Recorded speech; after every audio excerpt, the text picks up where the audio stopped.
I'll just quickly start by setting the context a little bit. My name is Amar and I'm part of the Gender and Livelihoods team at Intellecap. And as you might know, Intellecap is part of the Avishkar group. And we have been looking at the concept of gender lens investing from a southern side perspective for some time now. And we've heard a lot of great insights over the last two sessions. I'll just touch upon some of our findings from looking at GLI as applied in developing countries. Maybe 3 or 4 things that really stood out for us. So firstly, when GLI is being applied to women entrepreneurs, and there was a lot of conversation about women entrepreneurs, it's really important to discern sub-segments within women entrepreneurs and not treat them as one whole, but understand what are sub-segments within them and kind of try to understand their specific and differentiated needs so that offerings can be tailored to them, financial offerings and non-financial offerings. So that's one. Secondly, we kind of, really felt the need to talk about ramping up debt-based GLI. And we have heard that from our earlier panelists a little bit, because often some of these conversations tend to be very, very equity focused, but then debt is probably a more apt vehicle to channel gender lens capital to such businesses. So that's number 2. Thirdly, the need to focus on gender inclusive businesses and women entrepreneurship. Supporting women entrepreneurs with GLI is definitely a path that a lot of investors are taking.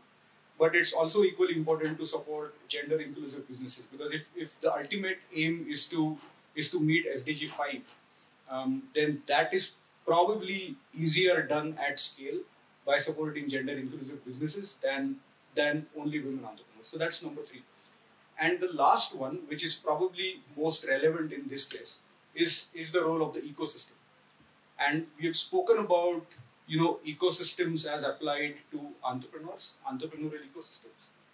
And while it's important to support entrepreneurs with technical assistance and mentorship and incubation and acceleration, it's also important to talk about how can ecosystems support the investors themselves, so the capital providers. So what can the ecosystems do to shift the onus a little bit, if I may say that, from the entrepreneurs to the capital providers? Because when there is too much focus on ecosystems supporting entrepreneurs, what that does is that it kind of sustains the narrative that it is the entrepreneurs who somehow need to come to the level and become investment ready, so to speak, where capital providers can invest in them. But how can capital providers look inwards, change some of their processes to take a couple of steps forward towards these entrepreneurs and being able to channel capital with a gender lens? So how can the ecosystem help capital providers? And we have heard some of this in some of the earlier panels. So is it through helping capital providers, source more efficiently?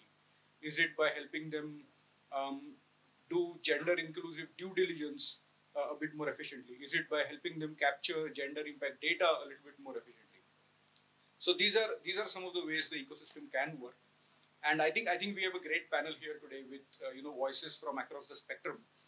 So what I'll do is maybe I'll just go to my panelists and I'll request them to share their thoughts and at the same time introduce them. So first of all I'd like to go to Ragini and hear about Caspian's approach to GLI.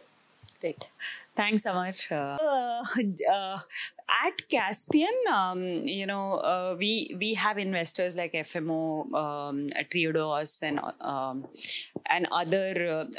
We have investment from DFC also, and of course, SIDBI.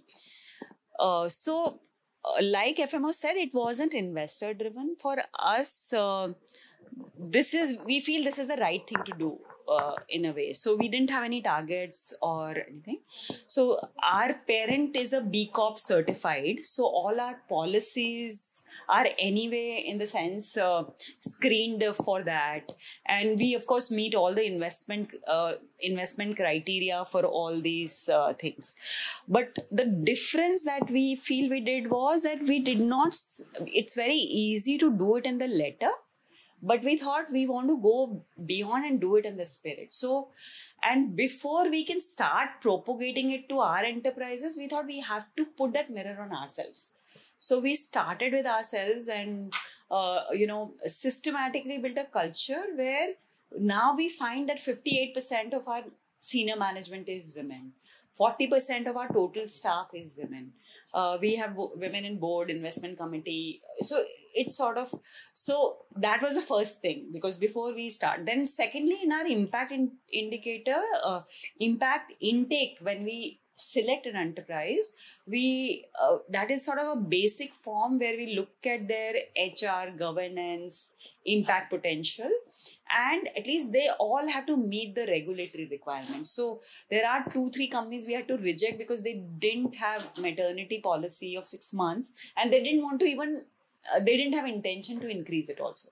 So we thought that we can't. But of course, what we cannot help is that they might have a policy and they may not implement it or something. So that's something. Then the third thing we started to look at was divided our whole process into starting with sourcing.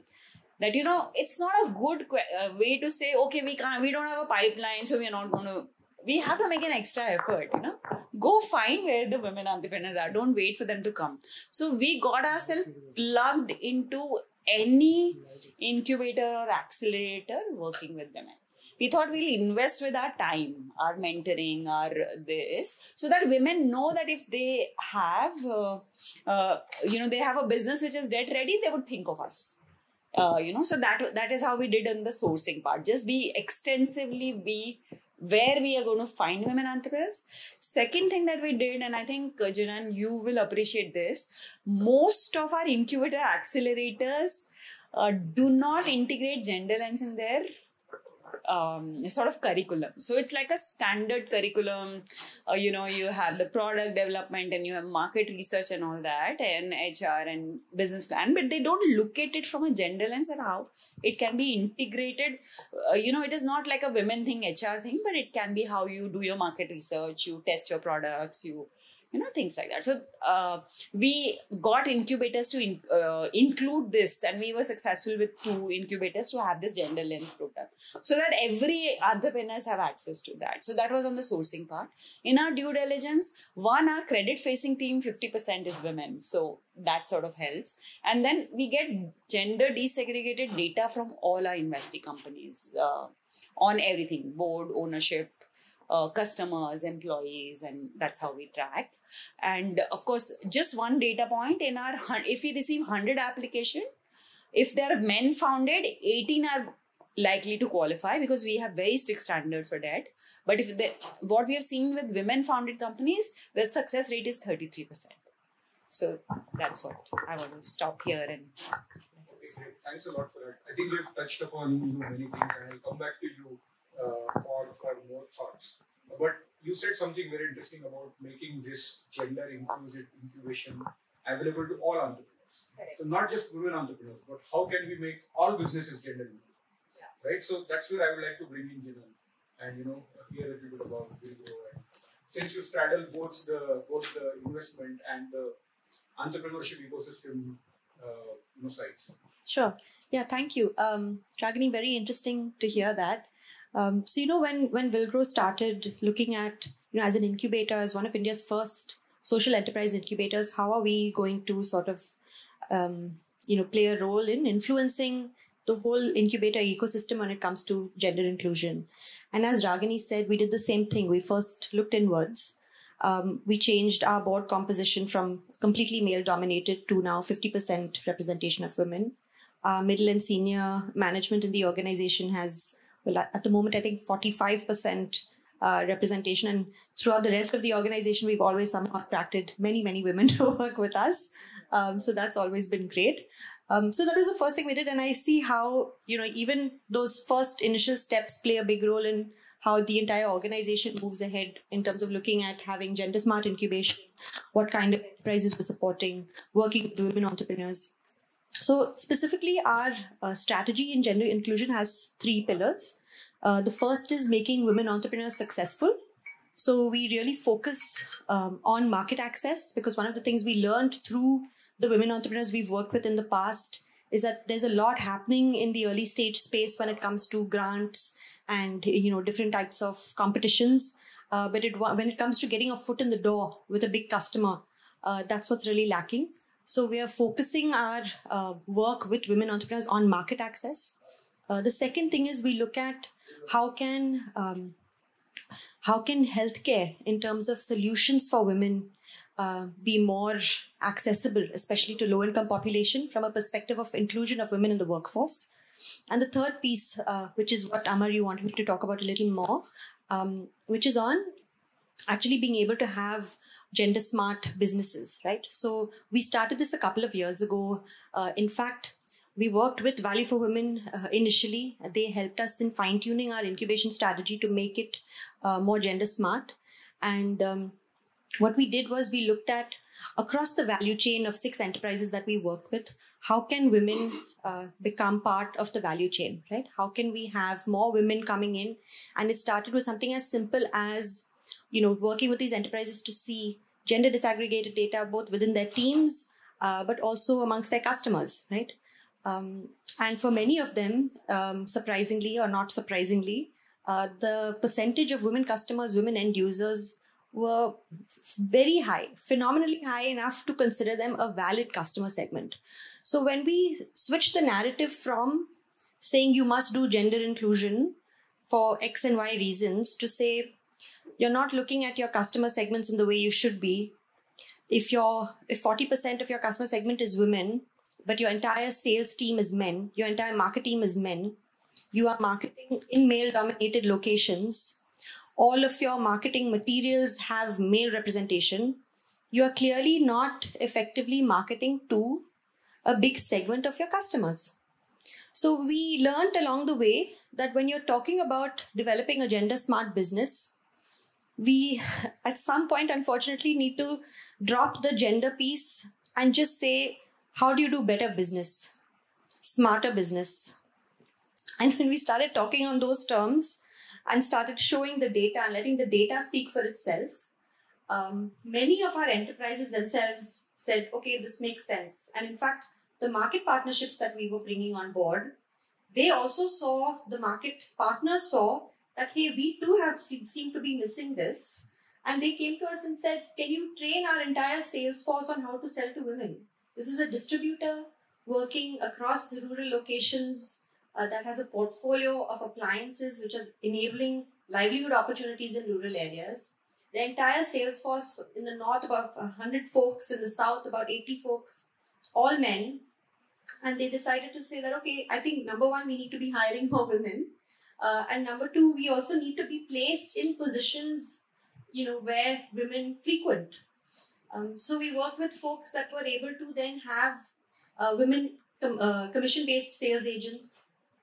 We had women who were doing demos of the products. We had women addressing audiences of self-help groups, saying, I purchased this product. This is the end user financer who was able to give me the loan. This is the entrepreneur who buybacks my produce. So the entire chain was then connected, right? So over the last 2 years, we learned when it comes to an ecosystem perspective, there are multiple pieces, even though at the starting point, each piece seems like only one part of the solution. When they add up, it's phenomenally powerful. So for example, Shell Foundation was the one that actually supported this program and encouraged us in our budgets to include a learning component for Villgro, so that we are able to embed this learning into all of our processes, and also to see how can we learn and then embed it into our enterprises, right? So Shell Foundation provided that insight, provided that financial support. Value for Women was able to give us expertise to make our incubation program more gender smart. The entrepreneurs, of course, came with the solutions and the willingness to think about their customer segments differently. Our end user financiers saw merit in having, again, another customer base which they had not necessarily looked at, right? So many pieces of the puzzle came together right through, the entire value chain of this ecosystem. And now the results that we're seeing are really fantastic. So I think what I'd like to say is that even though, you start with smaller pieces, you say, okay, first let's look internally, then let's articulate a strategy. You start with smaller pieces, but then when you actually see everything coming together, and it does, we've seen that, what you can actually get on ground in terms of evidence is just mind-blowing. So I'll stop there. Thanks. Yeah, Thanks a lot for that, Jenaan. And I think when we speak to investors, what we often hear is that where is the pipeline, right? When we speak to the entrepreneurs, what we often hear is, where is the money in the ticket size and at the rate that I want. So that's where role of the intermediaries really comes in and becomes more important. So thanks a lot for sharing that. With this, I would like to come to Shaila and request her to speak a little bit about Husk Power, and then also any thoughts on what Jenaan said and how has your experience been in operating a gender inclusive? Yeah, so I've been listening to Jenaan, and it's like going back into our own process currently. We are also working with the Valley for Women, who is doing the study for us. So as Husk Power Systems, we started about 14 years ago in biomass. So the business itself was environmental friendly. We were talking about, providing renewable energy and no wastage. And so while we were doing that, we seem to be seen as a company which is like a foundation or a social work company. And, I have to go back and tell them, no, we are a business. It makes business sense to do, provide electricity. So in this whole process of the last 14 years, I think, and our challenge or an opportunity for future is that we are based out of Patna, which is Bihar. And we cater to half UP, East UP and West Bihar, that combo, right? So the company actually was started with Shell Foundation's money first, and then we right now have Shell Ventures as a partner, funding partner, and along with NG, Swade Fund, and a bit of technology by Gokhale, which is Sparks Meter. Now, having these partners, they were looking at how do you progress, what is the technology, but nobody asked us, do you have the gender right? So when I joined in about 2018, I was the only woman. It was an all-male outfit, top to bottom, right? So that's the time when we were required to report, and the gender was always in the red. It was only, so on the board, 25% out because we have 4 directors. Out of that, one is a woman, and she is the woman now all across. So from there, I felt that, we need to do something because we were being questioned on why a gender ratio is. I mean, we were not questioned, but it looked very lopsided, right? So we had this whole excuse that, Patna hai, conventional, mindsets are not there. We don't get women talent, except in the, the lower round and executive round, the implementers. So 4 years now, we've been talking about how do we improve till the investors actually started asking us that you get this many points if you meet the 2x challenge, for instance. The 2x challenge, the board is not, there are no founders who are women, but the other conditions, we could work on it. So we started work. However, given the constraints that we have with our own business, the money coming in, the funding and all that, this initiative that we thought about would incur cost, right? So then I approached, again, the TA funding for our partners, which is Swade Fund and FMO. And right now, we again have Value for Women, who are their consultants, doing a study, both for our external as to what is our product, how is it viewed in the market, which could be, gender-centric, what can we do further to say that, okay, women we should focus on women-led businesses or not. So that study is going on, right, from all contributions from all of the 4 partners that we have, and also internally, how do we make ourselves more inclusive? Right now, we have 12 women, out of 380 men, so which is still not, still 2-3%. So I asked my team, I said, target at least 5%. Let's go small step and make it mandatory for all the department heads to at least look at a percentage, a ratio that they need to have women. So all the salespeople, as Jenaan was saying, they're all men. And they are selling at the village sites. Getting women is a mandate for last 2 years, but they have not found a single sales girl, sales lady who's willing to join the team to sell. So we are looking at alternatives, whether we should again tie up. So Caspian's interaction with all your groups would be very interesting. I can talk to you offline on that. Sure, where you could tie up with women groups who will do this on a contract basis or commission basis in the village area. So this is not Delhi. This is not anywhere near the urban cities. This is the village area where you also have conventions. So now going a step ahead, we said, we don't have the talent there.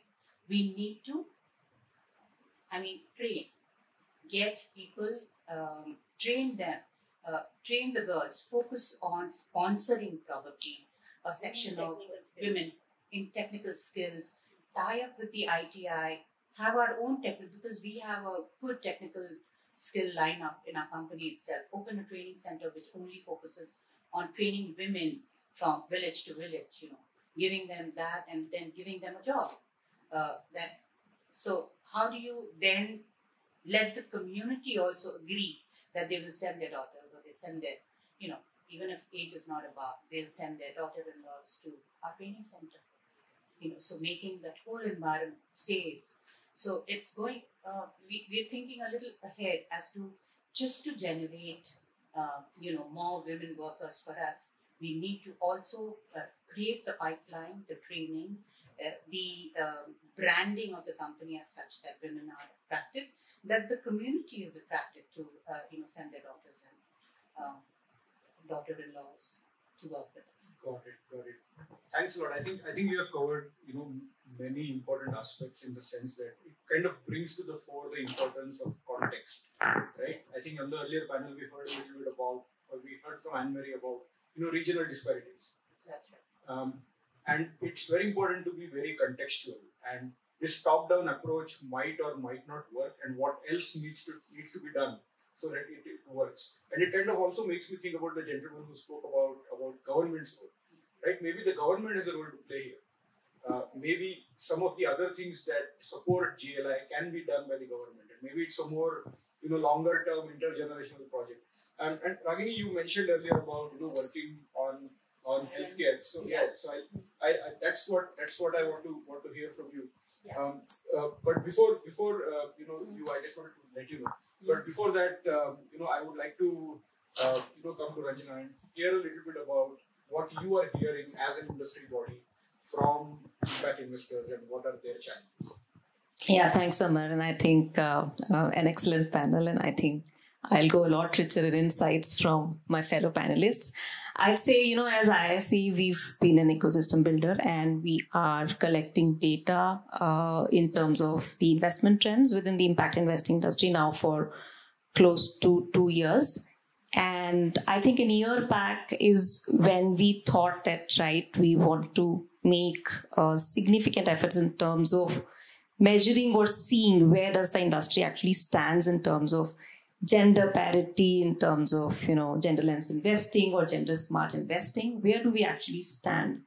I won't say that, and we actually thought that, okay, I think we are as an industry body maybe in a position that one day we'll be able to make benchmarks or gender scores on different organizations and maybe track the, progress of the industry from there. I won't say that we are there yet.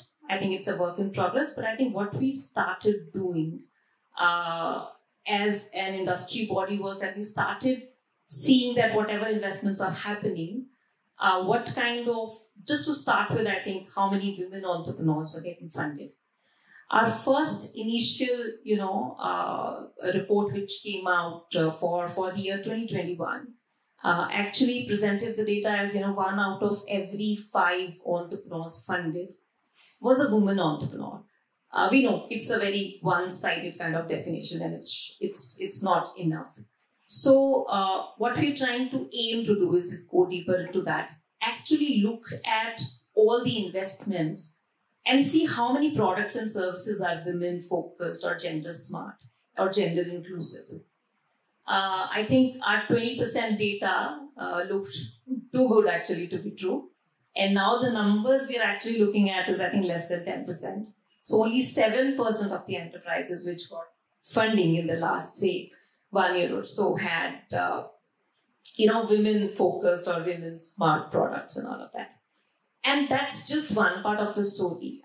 If I think I was referring to some publication which was I think 2-3 years dated, which said that women in especially on the fund management side, there are very limited women, and that ratio might still be good in say maybe Western world or maybe other European countries, but in Asia the numbers were pretty bad. I think that's the report which I'm talking about. I don't want to quote it here because I think the numbers looked very bad, and I don't think the situation would have much improved. So I think as IIC or as an organization, I think we would also want to, of course, with the support of the ecosystem, understand that where does the industry stand in terms of, these benchmarks. Can we include also a category within GLI which says that, okay, if you're a fund manager, this is the percentage of women in investment decisions, and, that is gender lens investing for us, so because I think that is also very important if you're talking about unconscious or conscious biases.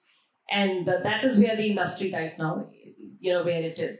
And as an industry body, I think we are taking baby steps to maybe cover it. And as we all said, that it's not a one-day sort of a process. I think it's going to take time. And that is what we are aiming to do. I'll stop here. Yeah, thanks. I think it's important. These baby steps are important. And we actually, in the last year, we worked with multiple investors to try and understand what are some of their specific challenges to going from intention to action on gender lens investing. And one of the topmost reasons that came out was actually bias or unconscious bias. And maybe that's where we need to start. Coming back to you, Ragini, I think I would like to hear you respond to what Shaila said. It might not be possible to meet some of these targets, and the jury is still out on whether targets is the way to go. But given that you mentioned your work in with market access and working with customers and healthcare, how does that fit into ensuring that businesses are able to become gender? Just a point on unconscious bias. We recognize that, and we got all our staff from Piyun to our CEO sort of go through that unconscious bias training. So a very small page, it's not very expensive. Get all members to do it before they apply for membership in INC. If they have to renew it, they must have a unconscious bias training done. That's a small thing, So, Amar, it's very hard. And I think I tried to ask that question to the panel before. It's very easy for us to say, okay, have a 6-month policy. We made it happen because, this is what. But imagine for an entrepreneur and look at our portfolio. 60% of them are loss making. They're just sort of trying to get into that EBITDA positive zone from a gross margin positive zone. So it's very hard. So imagine if a company has 50 employees and 1/3 of them are women, and half of them are in that age that they could take maternity leave. So imagine the extra cost of having an alternate person covering up for 6 months. Then supposing half of them do come back, you lose half of them, you waited for them for 6 months, and you lose them not because they don't want to come in, but because this is sort of a joint effort of society, cultural, infrastructure. We don't have enough support. Childcare is very expensive in terms of, finding what do you say, the crashes and other. It's not very expensive. It may take one person's salary alone to do that. So I might as well not work, And then you're not assured of the care. You're not assured of the care also. Okay. So I think it is very expensive for an entrepreneur to do that.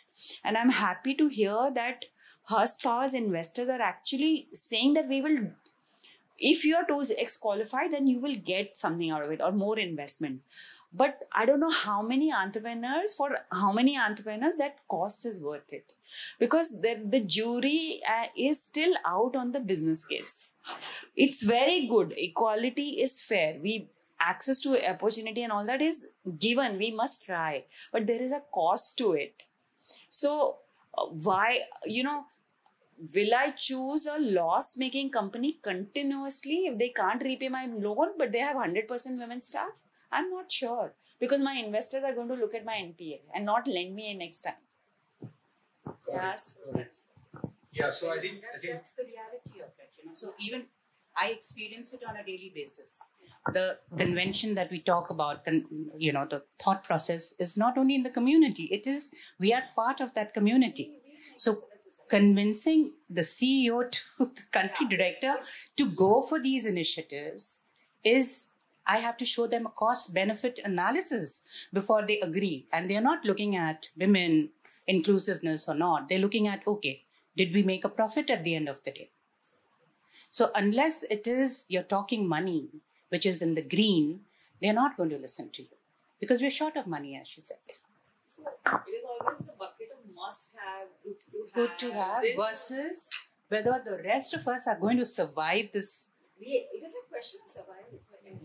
I just wanted to respond to you both, just purely from the experiences we've had over the last 2 years. So, with these 6 entrepreneurs that we worked with, of course, not all ended up, piloting these gender-based strategies. I think maybe 4 out of the 6 went through with it. But it took us a good 1 year of just talking, getting data, figuring out what to do, what makes sense for them. Then another lockdown comes, everything gets deprioritized. A good 1 year just went in conversing. The next 6 months too, it's almost like you're revisiting, because after you come out of a lockdown, it's like you're looking at your business afresh. Right? So now the whole conversation of, okay, gender smart business, gender disaggregated data, gender-based pilots starts all over again. And that's what we saw. But once all of that happened and we persisted over that period of time, and that's where ecosystem players that support organizations doing this, investor support, that's where it matters. We persisted. And then after that, when we were able to demonstrate on ground the business case for having more women in your team, that's when now they can do the cost benefit analysis. Because now they're seeing that, okay, there's a big customer segment, my sales are increasing. Without having my female staff, my sales are not going to increase. I was not getting that. 40% of my revenue that I'm going to get over the next quarter is going to come from women. So then the cost benefit analysis you can actually do. And we've seen it happen. So it's certainly a long, arduous process, but from what I've seen, it's possible. And I think that's what's encouraging. That's encouraging, but right now we don't have the data to throw, Exactly. So we'll have to do that and again, persist. And I can see what the future looks like coming from your story. But it is going to be a tough fight, is what I can see for a business. Yeah. And every context, every business, every stage is very different. And the business case will kick in over a long time. So everybody needs that patience. Yeah. And like Jenaan said, it starts with awareness. So they are not doing this purposely. They are just trying to run a business and we drop it, So they do what is easy to do. Means because they have many other challenges to solve, right? Correct? Yes. Yeah. Absolutely. So thanks for that. I think it kind of shows both sides of the story a little bit. While the ecosystem wants businesses to do it, the investors want businesses to do it. Even the businesses want to do it, but if it's not going to make, like you said, they are just trying to run a business. If it's not going to make business sense, it's probably going to get deprioritized. And this, reminds me of something that was said on the earlier panel, that GLI is not just investing in or channeling capital to women with by foregoing returns. That's not GLI. GLI has to be able to generate equal or additional returns. While I don't completely agree with the additional part, Why? Why does it need to, generate additional returns? Just equal is fine.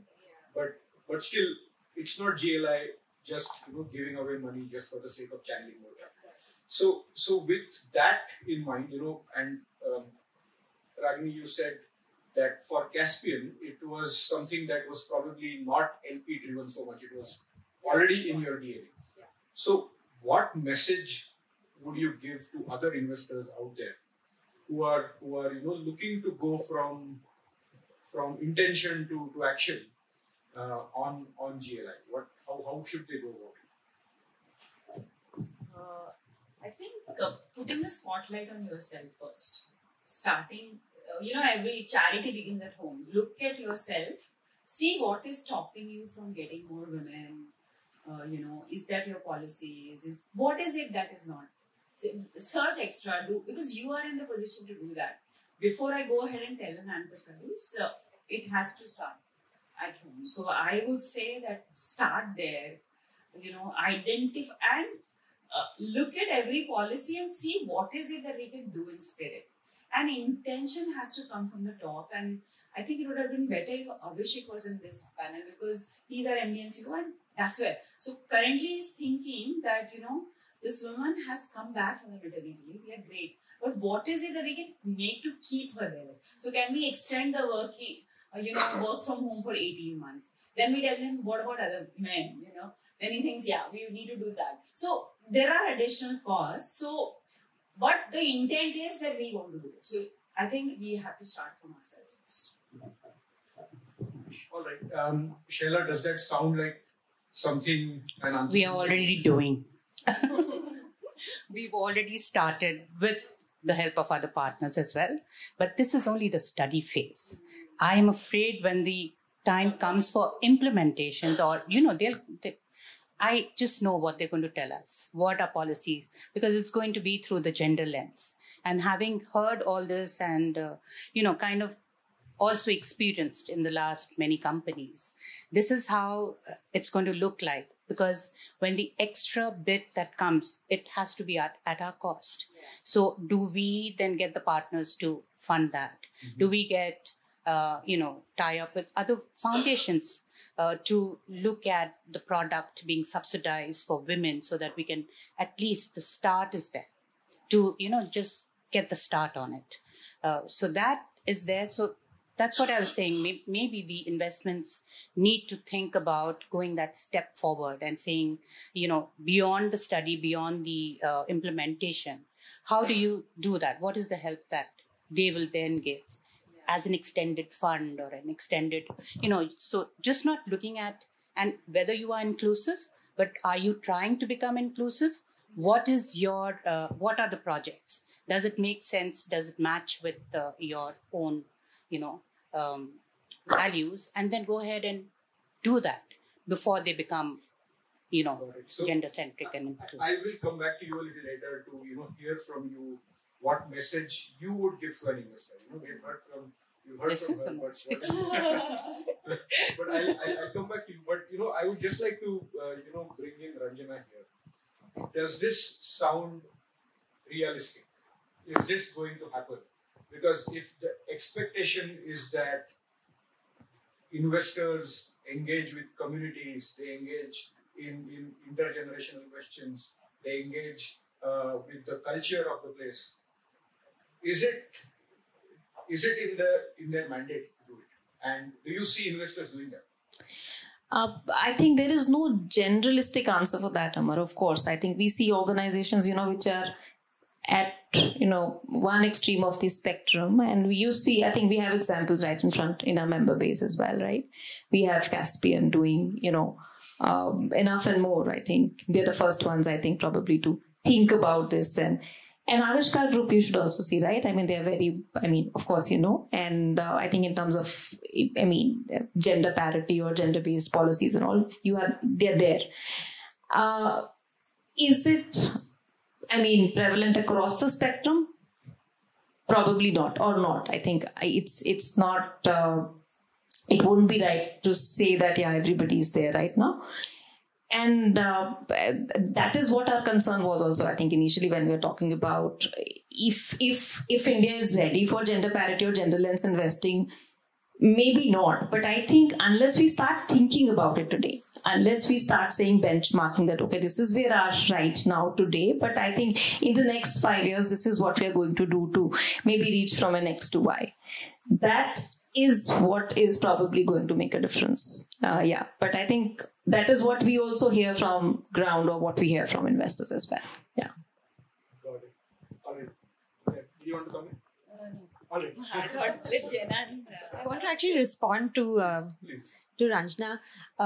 We at Villgro being an incubator, right? So we're at that middle point where we can influence the way a startup is able to grow, any SME is able to grow. And for any of these enterprises that we work with, we know that, one of the only thing that any investor, whether it's an impact investor or a regular investor, is looking at is this business going to be successful? Is it going to make money? And so Villgro's taken that stance, right? That at the end of the day, how can we make this business make money? And luckily for us, looking through a gender lens when you're incubating a company makes them make more money. So the way we are looking at it is, when we talk to our entrepreneurs, when we talk about gender smart incubation or just better incubation, we say at the end of the day, what's an investor going to look for? It's going to look at your balance sheet, going to look at your P&L, and that's what we're going to help you do. This is a strategic approach to making your business grow.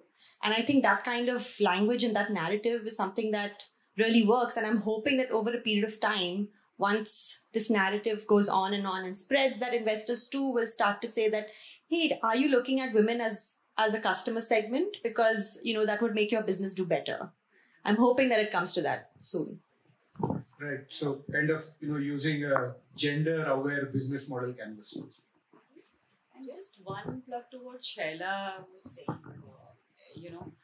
that how do investors differentiate between investees? So for our fund, our LPs or our shareholders, and for them, their investors, because they have a portfolio. So there is Husk Power, which is making an effort, and there is some X, which is not making an effort. So is there a pool of capital which can incentivize? Can I give back some interest that I'm charging to a company, which is doing well on gender parameters? Can I at least reduce their interest rate by 2%? Today I can't. So are there incentives built in?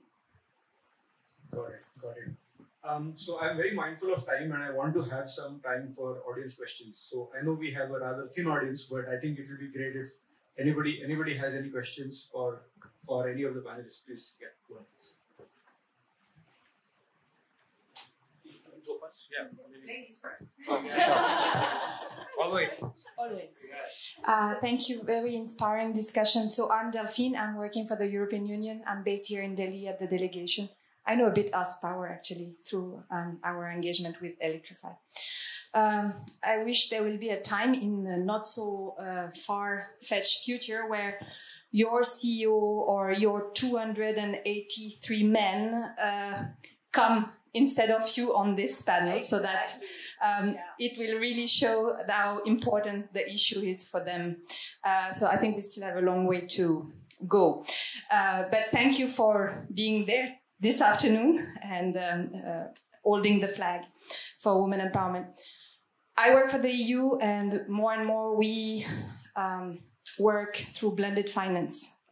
So we are known for giving out grants, and more we partner with financing institutions to foster more inclusive, more sustainable investment with the objective of, the SDGs objective in mind.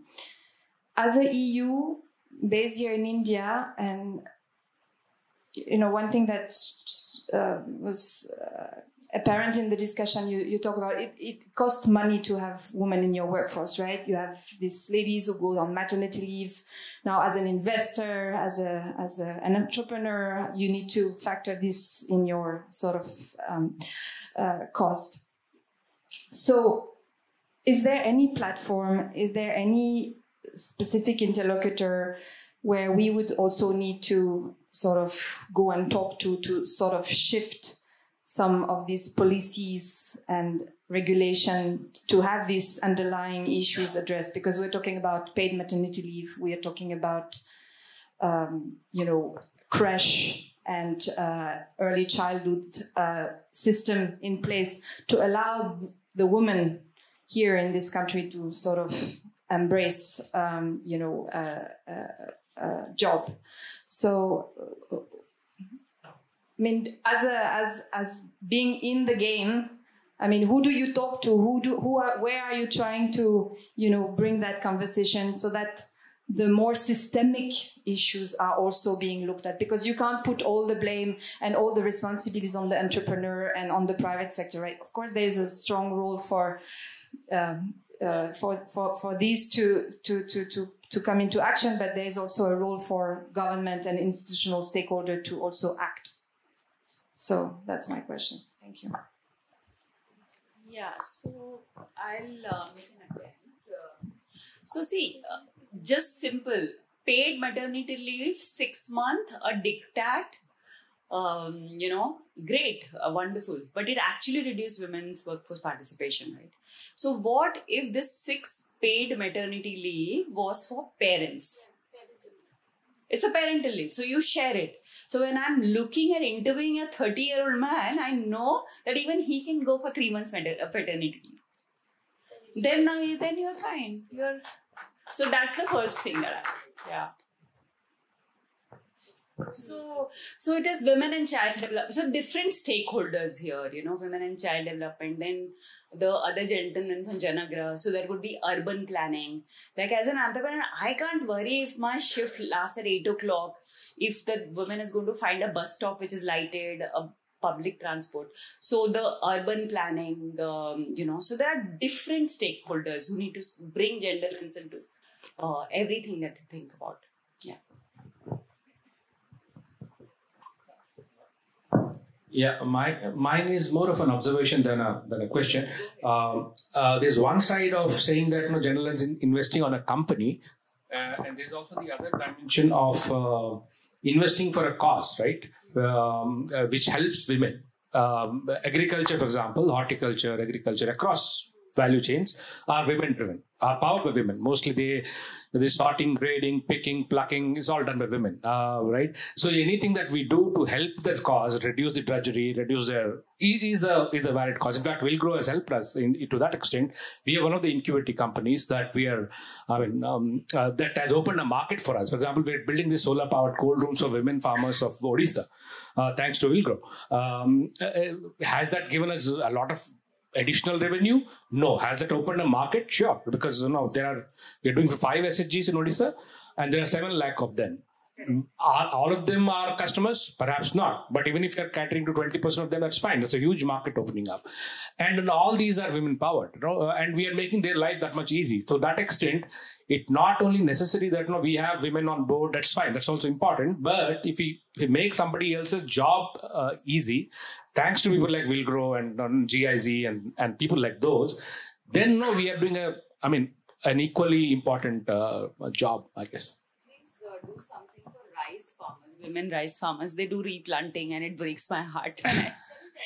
There is? Okay, great. Please let it scale. Yeah, I think you touched upon, taking a sectoral approach or a sectoral lens when it comes to GL, and that is something that has been discussed in the past. That when we talk about women entrepreneurs or gender inclusive businesses, are there any particular sectors like agriculture, like textiles? A lot of women are employed in the textile sector. So can something be done to textile businesses and channel more capital to that? So that's certainly a way to ensure that impact at scale happens beyond just women entrepreneurs. And I think we've all been talking about number of women, but I think Ushnisha on the earlier panel said something very pertinent. It's not just about counting, but also trying to understand what is the quality of job that they are doing, and what more can be done for some of these employees, even if you have 50% of them. Are they doing the work in in a reasonable manner. So I think we are almost out of time. So what I'll do is I'll just request if anybody wants to have some closing comments. I'll just request my panelists to do that. But